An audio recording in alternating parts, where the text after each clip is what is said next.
할렐루야. 2021년 6월 23일 수요일 새벽 기도회를 시작하겠습니다. 하나님 감사합니다. 오늘도 주의 은혜 가운데 새로운 한 날을 주신 것 감사하고 오늘도 우리 모든 남은 인생도 오직 주의 은혜 가운데 살게 하여 주옵소서. 감사하고 이 모든 말씀을 우리를 구원하신 예수 그리스도의 이름으로 간절히 기도 올리옵나이다. 아멘. 오늘 우리에게 주신 하나님의 말씀은 골로새서 1장 24절로 2장 5절까지 말씀입니다. 하나님의 말씀입니다. 나는 이제 너희를 위하여 받는 괴로움을 기뻐하고 그리스도의 남은 고난을 그의 몸된 교회를 위하여 내 육체에 채우노라. 내가 교회의 일꾼 된 것은 하나님이 너희를 위하여 내게 주신 직분을 따라 하나님의 말씀을 이루려 함이니라. 이 비밀은 만세와 만대로부터 감추어졌던 것인데 이제는 그의 성도들에게 나타났고 하나님이 그들로 하여금 이 비밀의 영광이 이방인 가운데 얼마나 풍성한지를 알게 하려 하심이라. 이 비밀은 너희 안에 계신 그리스도시니 곧 영광의 소망이니라. 우리가 그를 전파하여 각 사람을 권하고 모든 지혜로 각 사람을 가르치면 각 사람을 그리스도 안에서 완전한 자로 세우려 함이니 이를 위하여 나도 내 소에서 능력으로 역사하시는 이의 역사를 따라 힘을 다하여 수고하노라. 내가 너희와 라오디게아에 있는 자들과 무릇 내 육신의 얼굴을 보지 못한 자들을 위하여 얼마나 힘쓰는지를 너희가 알기를 원하노니 이는 그들로 마음의 위안을 받고 사랑 안에서 연합하여 확실한 이의 모든 풍성함과 하나님의 비밀인 그리스도를 깨닫게 하려 함이니 그 안에는 지혜와 지식의 모든 보화가 감추어져 있느니라. 내가 이것을 말하면 아무도 교묘한 말로 너희를 속이지 못하게 하려 함이니 이는 내가 육신으로는 떠나 있으나 심령으로는 너희와 함께 있어 너희가 질서 있게 행함과 그리스도를 믿는 너희의 믿음이 굳건한 것을 기쁘게 봄이라. 아멘. 오늘 본문은 바울 사도가 예수 그리스도의 복음을 전함에 있어서 부르심을 받은 복음의 일꾼인 것을 우리에게 밝히고 있는 것입니다. 그 가운데 24절 나는 이제 너희를 위하여 받는 괴로움을 기뻐하고 그리스도의 남은 고난을 그의 몸된 교회를 위하여 내 육체에 채우노라 했습니다. 바울은 교회와 성도들을 위해서 고난과 괴로움을 받았다고 했습니다. 이 바울이 받은 고난은 골로새 교회뿐만 아니라 모든 이방인에게 복음을 전하기 위해서 받은 것으로 이로 형언할 수 없이 크고 고통스러운 것이었습니다. 하지만 바울은 자신이 받는 고난 때문에 슬퍼하거나 불평하지 않고 기뻐하고 있습니다. 고난과 괴로움에도 불구하고 기뻐할 수 있었던 건 내세의 영광을 바라보았기 때문에 그렇습니다. 또 그의 고난을 통해서 복음이 전파되었기 때문에 그렇습니다. 사랑하는 성도 여러분, 그렇다면 이 24절 하반절에 그리스도의 남은 고난이라고 하는 것은 과연 무엇일까요? 이에 대해서 학자들 간의 해석이 분분합니다. 먼저 그리스도의 속죄의 공이 성도들의 고난을 통해서 보충된다라는 그런 해석이 있습니다. 이는 가톨릭 학자들이 이렇게 이야기하는데 은공의 저장이라고 하는 교리가 여기에서 나온 것입니다. 이 교리에 의하면 성자들의 은공이 평신도를 돕는다는 것입니다. 또 한 가지는 그리스도가 성도에게 남겨놓은 고난이라고 하는 것입니다. 또 바울이 받은 고난은 그리스도의 고난으로 바울 자신이 고난의 부족을 느끼면서 이를 완성하려고 했다는 것입니다. 그리고 또 한 가지는 그리스도의 고난이 교회의 고난으로 바울이 이를 위해서 고난을 당했다고 하는 것입니다. 그런데 이와 같은 모든 견해들은 다 바른 해석이 아닙니다. 그래서 우리가 여기서 분명히 알아야 될 것은 그리스도의 고난이라고 하는 것, 남은 고난이라고 하는 것은 그리스도의 고난이 불충분했다는 것을 말하고 있는 것이 결코 아니라는 것입니다. 이 바울 사도는 지금 그리스도의 복음을 위하여 당하는 믿는 자의 특권이라고 할 수 있는 이 고난을 남은 고난이다라고 이야기를 하고 있는 것입니다. 다시 말해서 이 그리스도와 연합한 그리스도인들이 복음을 전할 때 또 믿음을 지키기 위해서 예수 그리스도를 위한 고난을 당하는 것, 이것이야말로 그리스도와 교회의 관계가 머리와 몸의 관계인 것을 감안할 때 이 성도들이 받는 고난이 곧 그리스도의 고난이 되기 때문에 남은 고난이다라고 하는 표현을 사용한 것입니다.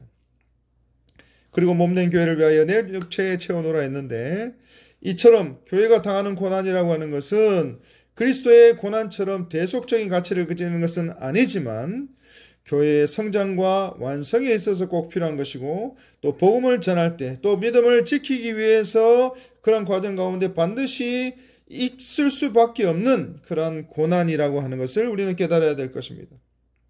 따라서 바울이 교회를 위하여 고난을 그 자신의 육체에 채운다고 말한 것은 예수 그리스도께서 자신이 직접 당하신 고난, 우리의 구원을 위해서 당하신 고난은 완전하게 완성이 되었지만 우리 주님이 다시 오실 때까지 지상교회를 위해서 복음을 전함으로 말미암아 받게 되는 이 모든 고난들은 자신이 기꺼이 받겠다는 그러한 결의를 나타내는 말씀이라는 것을 우리는 깨달아야 할 것입니다. 사랑하는 성도 여러분, 그래서 바울은 자신이 고난을 받는다고 하는 것은 복음을 전하는 일에 있어서 자신이 받은 그 사명 때문인 것을 우리에게 말씀합니다. 그리고 바울이 이 복음을 위해서 받은 사명, 곧 교회의 일꾼으로 부름을 받은 그 목적이라고 하는 것은 바로 26절에 만세와 만대로부터 감추어졌던 그 하나님의 비밀을 택하여 불러내신 성도들에게 나타내 보이시기 위함이라고 말씀하고 있습니다. 그리고 여기에서 하나님의 비밀이라고 하는 것은 바로 예수 그리스도 그 자신이고 예수 그리스도를 통해서 온 인류를 구원하시고자 하신 하나님의 놀라운 구원의 계획과 섭리를 말씀하고 있는 것입니다. 다시 말해서 유대인들에게만 계시되었던 이 복음이 이방인 가운데 얼마나 풍성한지를 알게 하려 하심이라고 했습니다. 그래서 구원의 반열에서 제어되었던 저와 여러분들과 같은 이방인들까지 하나님의 비밀이었던 예수 그리스도의 십자가를 믿음으로 말미암아 구원을 받게 된 것입니다. 그리고 28절 우리가 그를 전파하여 각 사람을 권하고 모든 지혜로 각 사람을 가르침은 각 사람을 그리스도 안에서 완전한 자로 세우려 함이니라고 했습니다. 따라서 교회가 복음을 전하며 모든 지혜 곧 하나님으로부터 받은 지혜로 진리를 가르치는 것은 각 사람들로 하여금 그리스도를 주로 영접하여 믿게 할 뿐만 아니라 그리스도 안에서 완전한 자로 세우기 위함이라고 말씀하고 있는 것입니다. 그리고 29절 이를 위하여 나도 내 속에서 능력으로 역사하시는 이의 역사를 따라 힘을 다하여 수고한다 라고 했습니다. 그래서 바울 자신도 이를 위해서 수고를 아끼지 않고 있음을 고백하고 있는 것입니다. 이제 오늘 우리는 이러한 본문을 통해서 다음과 같은 교훈을 얻게 됩니다. 직분과 관계없이 모든 성도는 복음을 전하는 일을 자신의 사명으로 알고 이를 행함에 있어서 최선의 노력을 다해야 된다는 것을 우리는 깨닫게 되는 것입니다. 그리고 24절 바울은 바로 이 그리스도를 위하여 괴로움을 받는 것을 기뻐했다고 고백합니다. 그래서 이와 같은 고백이 복음을 전하는 일에 동일하게 사명을 부여받은 저와 여러분들의 고백이 되시기를 간절히 바라는 것입니다. 그리고 골로새서 2장 1절부터 5절까지 말씀을 보시면 자신이 교회의 일꾼으로 부름받은 것은 지금까지 감추었던 하나님의 비밀을 성도들에게 나타내 보이기 위함이었다라고 고백했던 그 바울 사도가 이제는 골로새 교회에 대한 자신의 염려와 관심에 대해서 말씀하고 있습니다. 이 골로새 교회는 사실 바울 자신이 직접 세운 교회가 아니었습니다. 또 바울은 그들과 얼굴을 대면한 적도 없었습니다. 그러나 골로새 교회 내에 이단 사상들이 침투해서 그릇된 교리가 성행하고 또 교회가 분열의 위기에 처해 있다는 그 소식을 듣고 바울은 비록 자신이 죄수의 몸이었지만 로마의 옥중에 갇혀있는 공고한 처지에 있었지만 골로새 교회 성도들에게 마음은 이미 가 있었고 또 그들을 향하여서 염려와 관심과 기도를 통하여 그들을 중보하고 있었던 것입니다.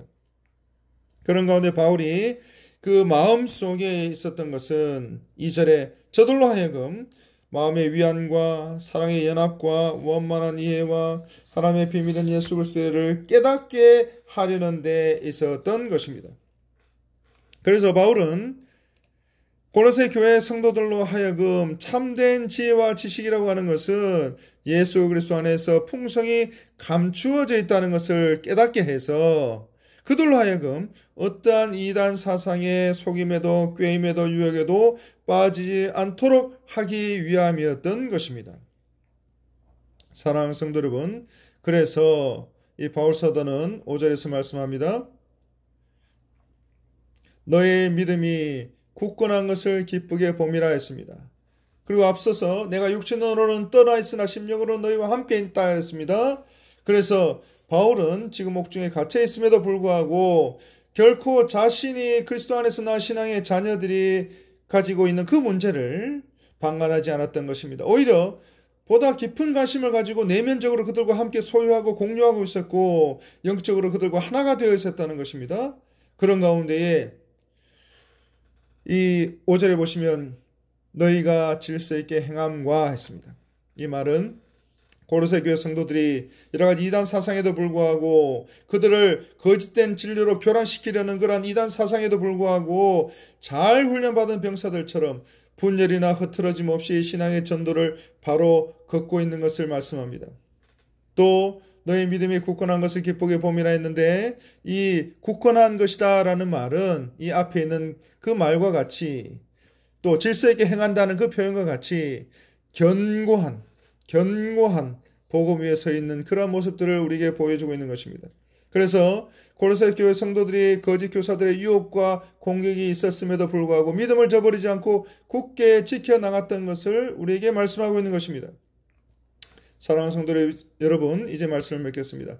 바울 사도가 말한 것처럼 우리에게도 복음을 전하고 우리의 믿음을 지켜나갈 때 원치 않는 고난이 우리를 괴롭힐 수 있고 그 고난 가운데 우리가 힘들고 고통 가운데 있을 수 있습니다. 하지만 이 고로새 교회 성도들처럼 예수 그리스도의 십자가를 붙잡고 질서 있게 행하고 예수 그리스도를 믿는 그 믿음 가운데 굳건해짐으로 말미암아 오늘 우리를 향하여 우리 한국교회를 향하여 우리 개개인을 향하여 대적하는 대적의 무리들과 모든 사탄의 계략들과 사단의 모든 괴계들을 물리치고 오직 예수 그리스도를 통하여 복음을 전하고 우리의 믿음을 지켜나갈 때 당하게 되는 그 고난을 기쁨으로 감당하며 70주년을 맞이한 우리 교회를 하나님 앞에 더욱더 귀하게 쓰임받는 교회로 또 우리 자신이 하나님 앞에 더욱더 영광스럽게 사용되어지는 그런 복음의 도구로 쓰임받기를 소원하며 믿음 가지고 오늘도 믿음으로 승리해 나가는 주의 백성들이 다 되시기를 우리 주님의 이름으로 간절히 축원하고 축복합니다. 하나님 감사합니다. 복음의 고난에 대해서 우리가 함께 나누었습니다. 또 복음의 고난과 사단의 괴락과 여러 가지 거짓 가르침에 대해서 그런 유혹에 대해서 그럼에도 불구하고 질서 있게 행함과 그리스도를 믿는 믿음 가운데 굳건히 있어가는 그런 모습들을 우리가 함께 나누었습니다. 주여 우리에게 당하는 여러 가지 어려움들, 고난들, 유혹과 핍박 가운데서도 우리도 질서 있게 행하고 또 믿음이 굳건해지며 그 믿음을 잘 지켜나갈 때에 우리가 당하게 될 그 고난도 기쁨으로 이겨내며 주님 앞에 영광스럽게 쓰임받는 모든 주의 백성들, 주의 권속들이 다 될 수 있도록 주님 도와주옵소서. 이 모든 말씀 우리를 구원하신 예수 그리스도의 이름으로 간절히 기도 올리옵나이다. 아멘. 이 시간 기도하실 때에 교회를 위해서 기도해 주시기 바랍니다. 담임 목사님 위해서 기도해 주시기 바랍니다. 또 특별히 환우들을 위해서, 또 다음 세대들을 위해서, 또 선교사님들을 위해서, 또 우리 각자 모든 개인의 기도 제목들을 위해서 간절하게 기도하겠습니다. 이 모든 기도의 소원들 우리 주님께서 들응답해 주실 줄 믿고 그 믿음 가지고 오늘도 또 우리 모든 남의 성도들 승리하며 살아가는 주의 백성들 다 되게 하여 주옵소서. 예수님의 이름으로 간절히 기도하고